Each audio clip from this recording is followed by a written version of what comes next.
জাতীয় নেতৃবৃন্দের স্বাক্ষর সম্পন্ন হয়েছে। এখন জুলাই জাতীয় সনদ 2025-এ স্বাক্ষর করছেন জাতীয় ঐক্যমত্য কমিশনের মাননীয় সভাপতি প্রফেসর ডক্টর মোহাম্মদ ইউনূস। এখন স্বাক্ষর করছেন মাননীয় প্রধান উপদেষ্টা এবং জাতীয় ঐক্যমত্য কমিশনের মাননীয় সভাপতি প্রফেসর মোহাম্মদ ইউনূস।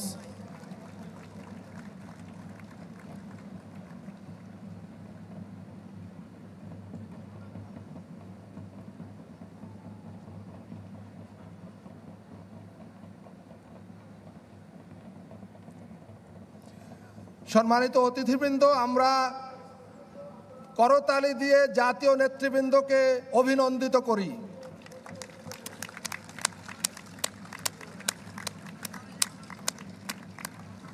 আমরা সবাই দাঁড়িয়ে